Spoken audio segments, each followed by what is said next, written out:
Assalamualaikum warahmatullahi wabarakatuh. Rahayu Sagung Dumadi. Pada kesempatan kali ini akan melanjutkan cerita Gajah Mada. Panjiwatang merasa berdiri di atas bara, dibelejeti macam itu menyebabkan Panjiwatang tidak berkutik. Kalau boleh aku menawarkan, berkata Tada, mari kita lupakan kejadian ini. Perang yang sangat berdarah, meminta korban sangat banyak, masih bisa kita hindari. Kalau kau menginginkan kedudukan sebagai raja, apa boleh buat, kau harus melanjutkan perang ini sampai hancur-hancuran. Dan itu bukan jaminan bahwa kau pasti bakal berhasil. Karena sebagaimana kau lihat, pasukan Jalarananggana dan pasukan Jalapati telah bergabung menjadi satu, serta siap menghadapi apapun yang kau lakukan. Namun, kalau hanya sekedar jabatan Mahapati, aku tidak keberatan untuk menyerahkan kepadamu. Tumenggung Panjiwatang mulai bisa menengadah, namun mulutnya masih tetap terbungkam. Panjiwatang merasa tawaran yang diberikan itu seperti tawaran orang tua untuk menenangkan seorang bocah yang merajuk dengan memberi gulali. Tawaran itu bagi Mahapati Dada mungkin bersungguh-sungguh. Sebaliknya, bagi rakyat Tumenggung Panjiwatang, bagi sebuah kedondong yang telah habis dagingnya akan tersangkut di tenggorokan. Bahkan Panjiwatang kemudian merasa tawaran itu menjadi sebuah penghinaan baginya.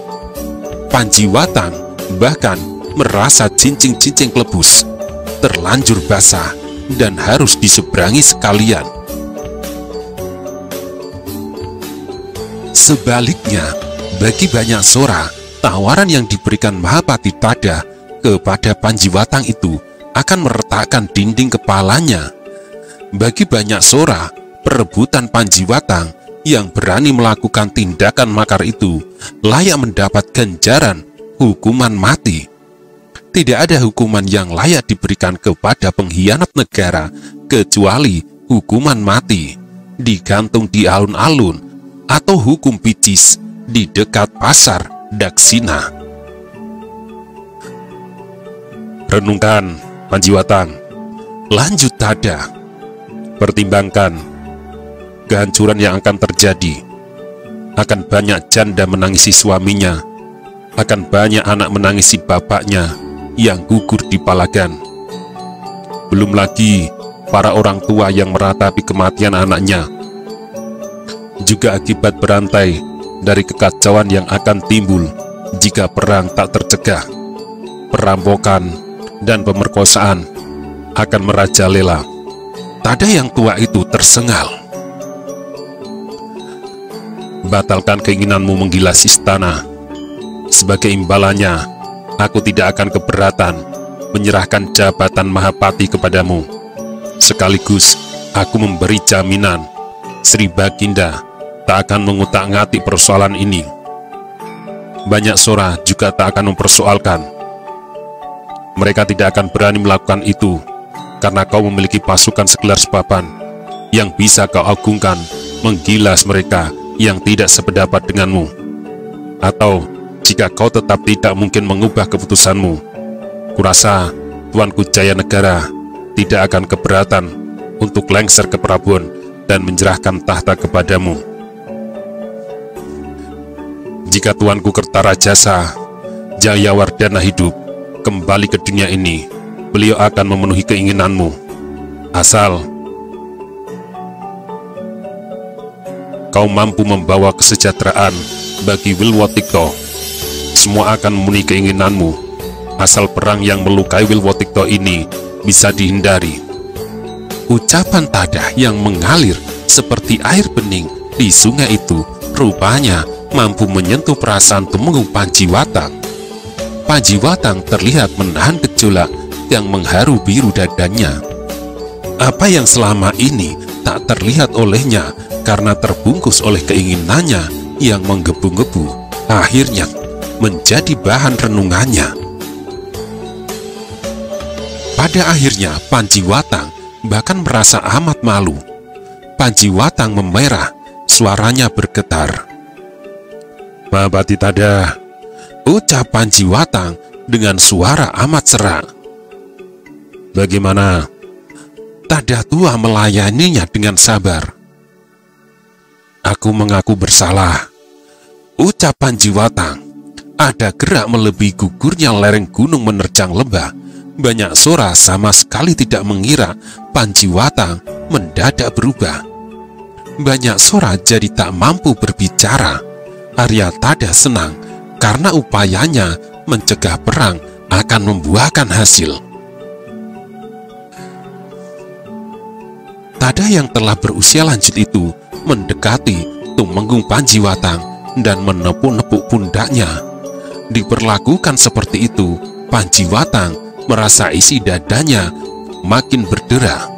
Gajah Mada yang berdiri di atas dinding istana merasa amat lega melihat perkembangan yang baik itu. Gajah Mada yang semula merasa cemas mulai melihat kemungkinan Majapahit akan bisa diselamatkan dari bencana perang.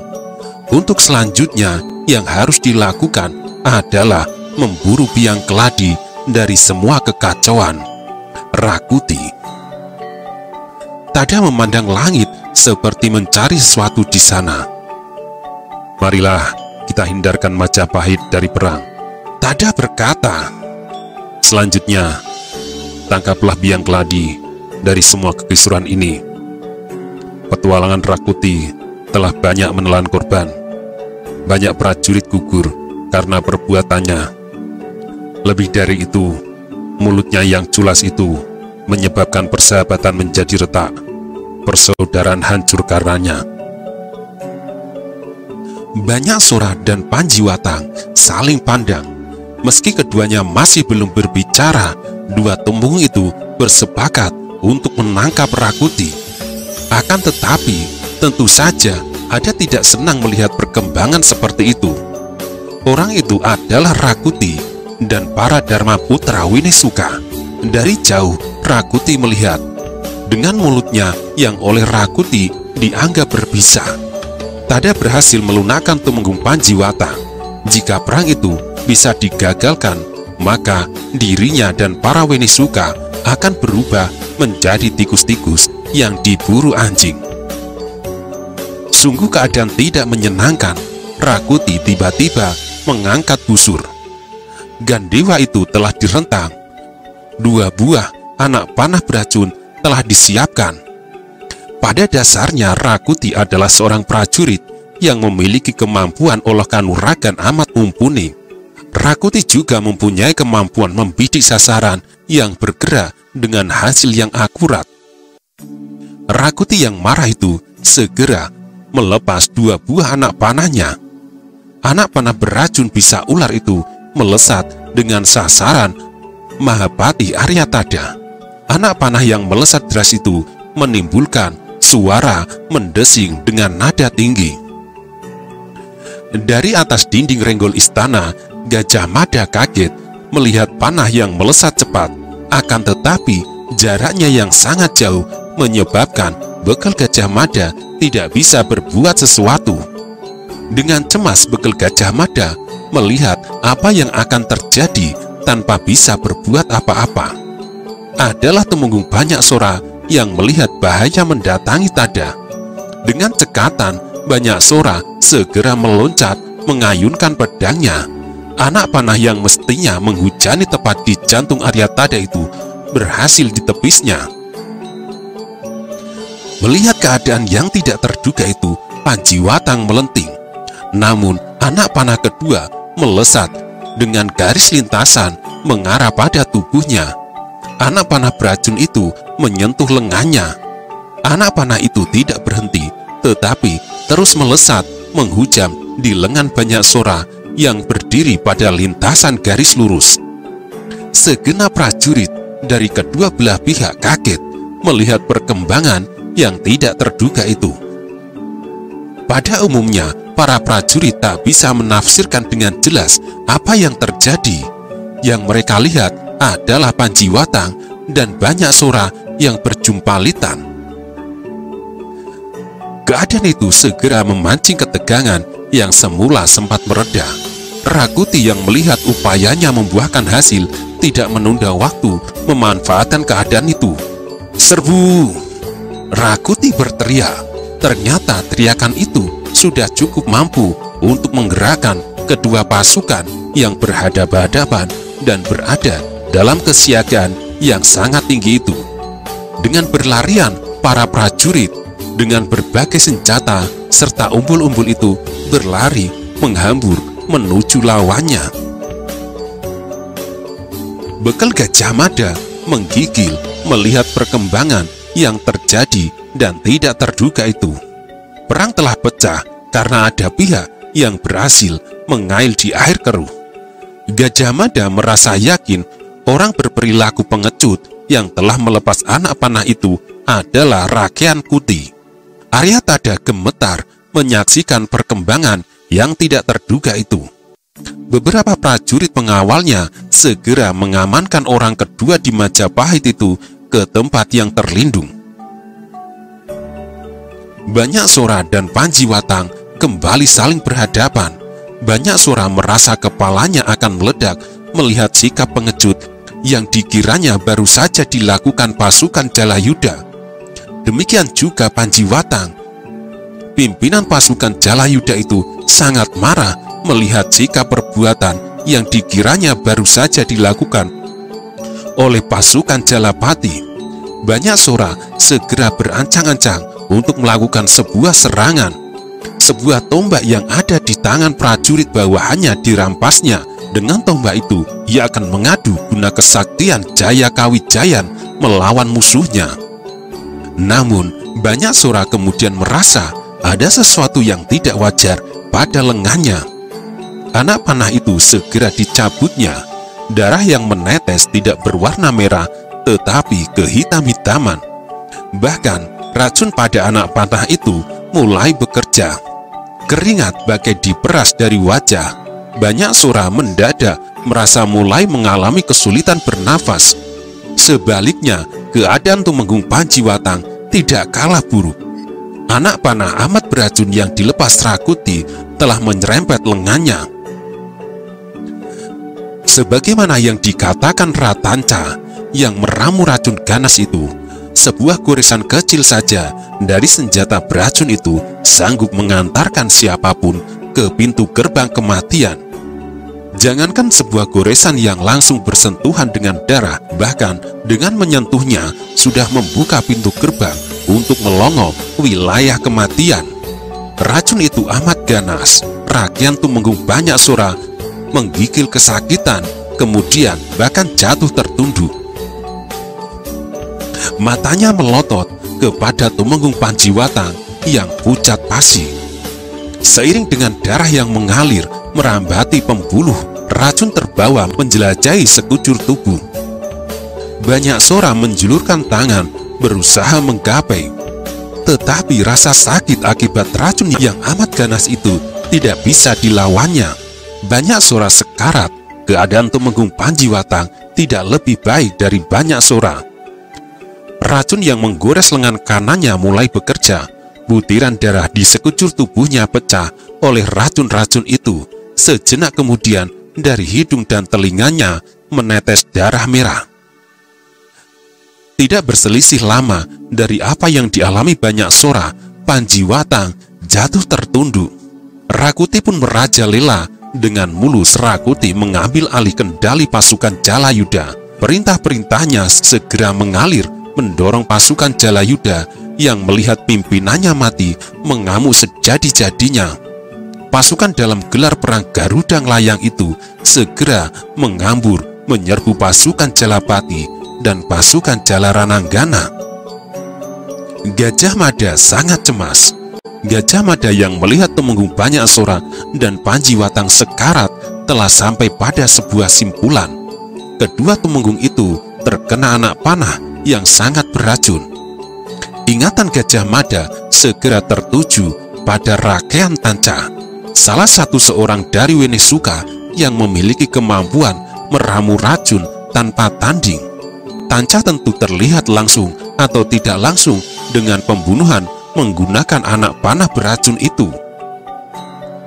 Kecemasan Bekel Gajah Mada kian menjadi-jadi karena pasukan Jalarananggana dan pasukan Jalapati bertempur tanpa ada yang mengendalikan lagi.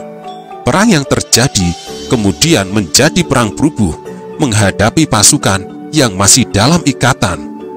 Rakuti yang telah mengambil alih kendali pasukan Jalayuda ternyata mampu bertindak cekatan. Rakyat Kuti merasa gelar perang Garudang Layang yang semula dipilih Panjiwatang kurang mempunyai daya pukul yang kuat untuk menghancurkan pasukan Jalarananggana dan Jalapati yang terpisah. "Cakrabyuha!" teriak Rakuti memberi perintah. Teriakan Rakuti itu disambung oleh pangsa yang meniup trompet sangkakala, mengumandangkan perintah merubahnya gelar Garudang Layang ke Cakrabyuha. Segenap prajurit Jalayuda menerjemahkan perintah itu dengan sebaik-baiknya. Pasukan yang semula berbentuk Garuda terbang melayang dan siap menyengkeram itu berubah menjadi pusaran gerigi yang siap melibas apapun. Bekel Gajah Mada tidak kuasa menahan diri lagi. Gajah Mada yang berada di atas dinding itu segera meloncat, tubuhnya melayang turun. Bekel Gajah Mada segera mengibaskan lambang Bayangkara yang dipegangnya, meminta perhatian kepada pasukan Jalapati dan Jalarananggana yang terpisah di sebelah kiri dan kanan.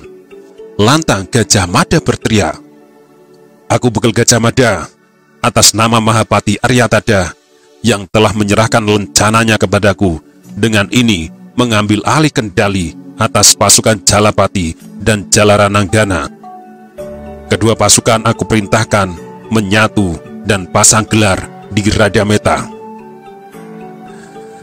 Tidak seperti Rakuti yang dengan gampang mengendalikan pasukan Jalayuda, sebaliknya Bekel Gajah Mada mengalami kesulitan untuk memberikan perintah karena tak ada sangkakala yang dapat dipergunakan memperpanjang perintahnya.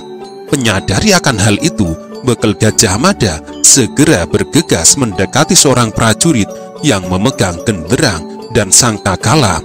Sejenak kemudian, suara sangkakala menggetarkan udara. Dua pasukan yang terpisah itu berusaha untuk menyatu.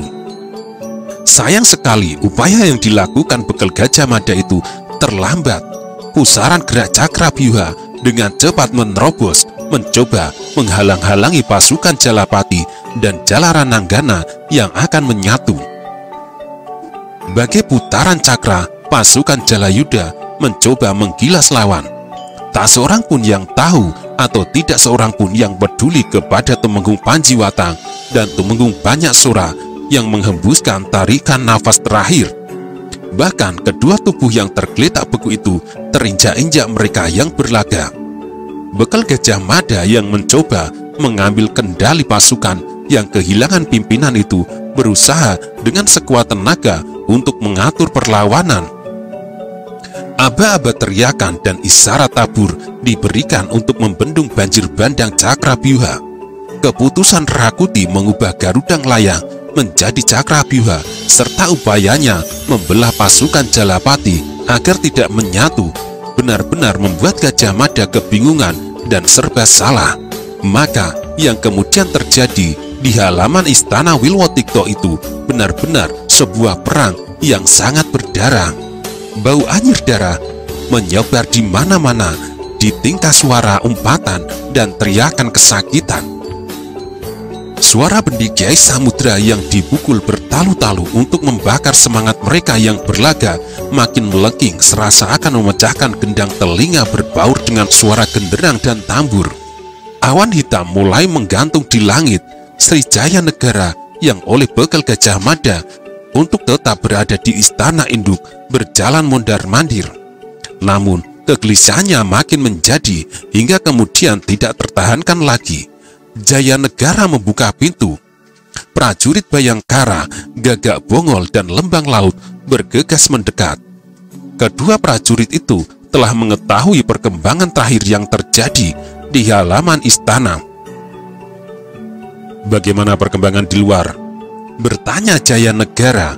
Gagak Bongol dan Lembang Laut bersamaan memberikan sembah. Hamba tuanku, Gagak Bongol berkata sekaligus mewakili temannya. Perkembangan telah bergerak tak terduga. Pertempuran di halaman belakang istana telah berakhir. Tumenggung Punjut Luntar berhasil ditangkap dan dijebloskan ke dalam penjara. Akan tetapi, Tumenggung Panjiwatang mencoba memanfaatkan keadaan itu dengan ikut bermain-main, menyerang istana langsung dari halaman depan. Kurang ajar, desis Jaya Negara. Tatapan mata Jaya Negara benar-benar tegang. Lalu, Jaya Negara meminta Gagak Bongol untuk melanjutkan.